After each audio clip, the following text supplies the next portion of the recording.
There's a primal fear planted deep in our brains. It's not the fear of the dark or the monster in the closet. It's the fear of not being alone.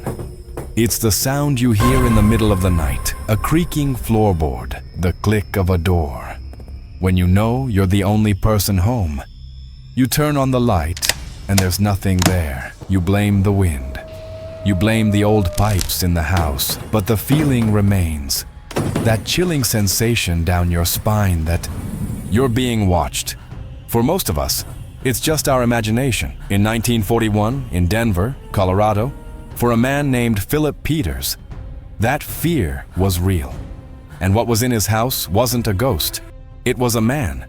This is the true and deeply disturbing story of Theodore Edward Coneys, a man whose life of despair led him to commit an act so bizarre that the press of the time nicknamed him the Spider-Man of Denver. And what he did goes beyond a simple crime.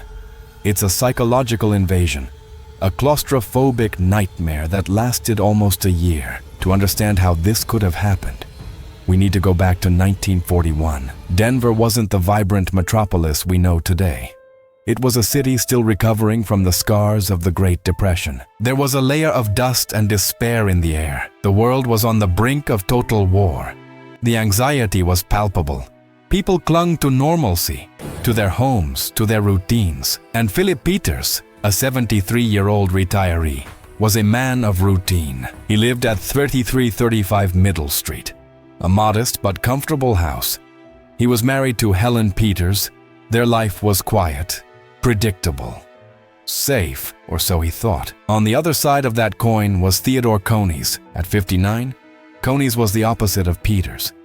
He was a drifter, a bomb vagrant, as society at the time called them. His health was fragile, his body thin, almost skeletal. Life had worn him down. He knew Philip Peters, but not as a friend. They were longtime acquaintances from many years before. In September 1941, Coneys was sick, hungry, and the Colorado winter was approaching. He remembered Peters as a kind man. In his desperation, he decided to go to the house at 1335 Middle Street. He wasn't going to steal. He was going to ask for help. He knocked on the door. No one answered. He waited. He knocked again. The house was silent. By a twist of fate, Helen Peters, Philip's wife, was in the hospital recovering from an illness. Philip was alone, but he had probably gone out for his daily errands. To Coneys, the house seemed empty. The cold bit him. Hunger gnawed at him. He made a decision that would change everything. He forced the lock on the back door. The silence of the house enveloped him. It was warm. There was food in the kitchen. He ate. He drank water. He could have taken whatever he wanted and left, but something made him stop. Where would he go? Back to the cold, back to the hunger. He was a sick man needing a place to hide. He explored the silent house, and then, in the upstairs hallway, he saw it wasn't obvious. It was a small wooden panel in the ceiling, a little door. With his heart pounding, he dragged a chair, climbed up, and pushed. The air that came out was old, musty, full of dust. It was pitch black. It wasn't a real attic where boxes are kept. It was a space in the roof, a cramped, low space, crisscrossed by wooden beams and pipes. The floor was just the beams and the plaster of the ceiling below. But for Theodore Coneys, it was a palace. It was a hiding place. He climbed up, taking some food and water. He pulled the hatch shut over his head, and the world disappeared. That night, Philip Peters returned home. He ate dinner. He read the newspaper. He went upstairs to bed. He had no idea that, a few feet above his head, a thin, sickly man lay in the dark, listening to his every move. Thus began their coexistence. 5 weeks of a bizarre routine. During the day, Coneys remained absolutely still in his dark nest. He heard Peters wake up. He heard the radio. He heard the phone ring. He learned Peters' routines. He knew what time he ate, what time he went out, what time he went to sleep. And at night, when the house was plunged into profound silence, Coneys would come down. Imagine the terror of it, moving like a ghost. Every step, a risk. The creaking of a floorboard sounded like a cannon shot. He went down to the kitchen. He ate Peters' food. He drank his water. He used his bathroom. And like a specter, he returned to the attic before the first ray of sunlight. Downstairs, Philip Peters began to notice. He was a 73-year-old man, alone in an old house. At first, he blamed his own mind. He was sure he'd left bread on the counter, but now it was gone. The refrigerator door, which he swore he'd closed, was ajar. And the noises, the noises. They weren't loud, they were subtle. The sound of something scratching, very lightly, above his head, the soft creak of a footstep in the hallway, as he sat in the living room. Philip began to get nervous. He confided to friends and neighbors that he thought there were rats, or perhaps something worse. The house was frightening him. He was becoming a prisoner of paranoia in his own home, while Peters was being slowly tormented by the ghostly presence. Conies was being tormented by claustrophobia and fear. What was he doing all day in that dark hole? He could barely sit up straight. He was surrounded by dust and cobwebs. He heard life happening right below, a life from which he was excluded. He heard Peters coughing and feared the man was ill. If Peters died of natural causes, his source of food and shelter would disappear. 5 weeks, 35 days living on top of each other. The tension was unbearable, and on the night of October 17th, 1941, it finally exploded. It was late. Philip Peters was in bed, perhaps reading, perhaps trying to sleep amidst the noises that haunted him. Then he heard something that couldn't be ignored. It wasn't a scratch. It wasn't a creak. It was the distinct metallic click of the refrigerator lock downstairs in the kitchen. All the fear, all the paranoia of the last few weeks had turned into anger. He wasn't crazy. There was someone in his house. He stood up. Maybe he grabbed a fireplace poker or a heavy walking stick. He went downstairs, his heart pounding in his chest. And there, in the kitchen, bathed in the pale light of the open refrigerator, was the source of his torment. It wasn't a ghost. It was a man. A filthy, skeletal man whom he barely recognized as Theodore Conies. The shock was mutual. Peters screamed. Conies panicked. To Peters, it was an intruder. To Conies, his entire world was about to collapse. He would be arrested.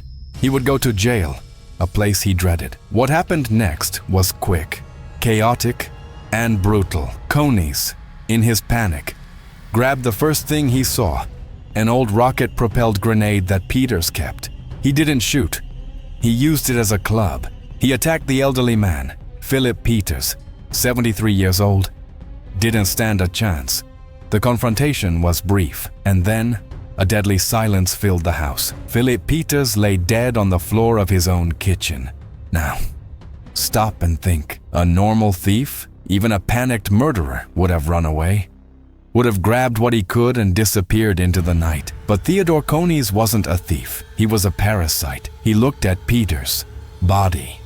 He looked at the back door, at the cold world outside. And he made a decision that elevates this case from the tragic to the grotesque. He didn't run away. He climbed the stairs. He opened the attic hatch. He returned to his dark nest, and he stayed there, with the rotting body of his victim downstairs. Days passed. Neighbors, worried because they hadn't seen Mr. Peters, finally called the police. Officers entered and found the horrific scene in the kitchen. The investigation was immediate. The theory was obvious. A robbery gone terribly wrong. The intruder entered, was surprised by Peters, killed him, and fled. The police searched the house but found nothing. Who, in their right mind, would look for a murderer within? What happened to the house days after the crime? And who would look at that small hatch in the roof and think that something human could live there? The case went cold. While all this was happening, Theodore Conies was there. He heard the police arrive. He heard the detectives discussing the crime scene right below him. He must have stood motionless, holding his breath, each beat of his heart a thunderclap in his ears. After the initial investigation concluded, the house was cleaned, and Helen Peters, the widow, finally left the hospital and returned home. The house where her husband had been brutally murdered. She returned to mourning and to terror. Almost immediately, Helen knew something was wrong. The same noises Philip heard, she heard, but now they seemed worse. The house was cold. She heard footsteps upstairs. She heard what sounded like someone moving in the walls. The food kept disappearing. She changed the locks and found them tampered with. She was a grieving widow, alone, in a house that seemed to be alive. She went to the police. She told them, "My house is haunted. My husband's spirit can't rest. He's walking around the house." The police officers were understanding. They treated her kindly. But, of course, they said it was the trauma. It was the grief. It was the stress of living at the scene of such a horrific crime. But it wasn't. Above her head, Theodore Coneys continued his existence. Now, he was tormenting his victim's widow. He heard her cry. He heard her pray. And at night, he would still descend ever bolder to steal her food. Imagine Coneys' psychological state. He had become a ghost. He was the restless spirit of the house. He had been trapped in that cramped space for 9 months. 9 months in the dark. 9 months of sweltering summer heat and freezing winter cold. His already poor health deteriorated further. But he remained. The world outside was more frightening than the nest he had created. For Helen Peters, life became a living hell. The feeling of being watched was constant. The noises were relentless. She couldn't take it anymore. She fled her own home, absolutely convinced that she was cursed and haunted by Philip's ghost. The house at 3035 Middle Street was vacant, abandoned. Dust began to accumulate. Cobwebs took over, but it wasn't empty. Theodore Coneys remained, alone, the sole occupant of the silent house. He now had the whole place to himself, but his world was still the dark void of the roof. This lasted until July 31st, 1942, almost a year after Coneys moved into the house.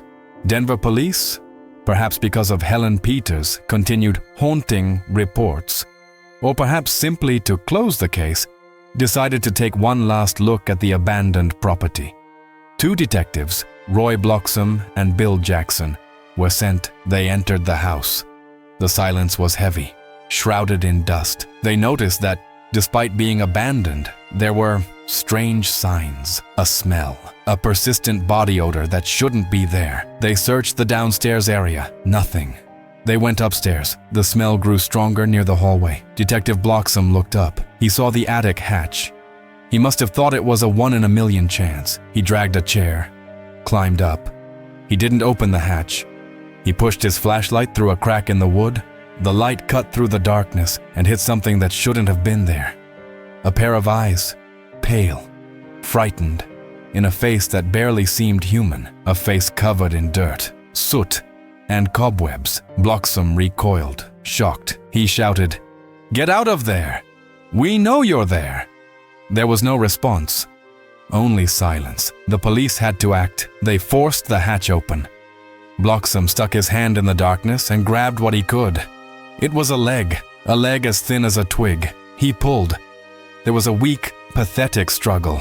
And then, the police dragged Theodore Coneys out of his hole. He collapsed to the hallway floor, a wretched sight. He weighed less than 45 kilos. His clothes were rotten rags. He was nearly blinded by daylight, which he hadn't seen for months. He was disoriented, muttering. The detectives looked into the hole from which it had come. It was a filthy, cramped space, filled with stolen chicken bones, rotten blankets, and thick cobwebs. It was one of the shocked policemen who uttered the phrase that would become famous. "Good heavens, only a spider could live in there." The Yi, Spider-Man of Denver, had been captured. During questioning, the story came out. Coneys confessed everything. He recounted how he lived there for 5 weeks before the murder. He told of the confrontation with Peters, the panic, the death, and he recounted, with frightening calm, how he simply went back upstairs and continued his secret existence. He told of how he heard the police investigating, and how he heard Helen Peters tormented by his presence. He wasn't a supernatural monster. He was something perhaps more terrifying. A broken man whose will to survive, however pathetic, led him to erase his own humanity and live in darkness, like an insect. Theodore Coneys was tried and sentenced to life imprisonment at the Colorado State Prison in Cannon City. The man who had lived in cramped quarters by choice would spend the rest of his life in another cramped space by order of the law. He died in prison in 1967, and the house at 3335 Middle Street became a local legend. A morbid attraction, but nobody ever wanted to live there again. The sounds, the ghosts, they were too real. The house was finally demolished, as if the city were trying to erase the stain of that history. The case of the Denver Spider-Man remains. It's a chilling reminder that the worst horrors don't come from beyond.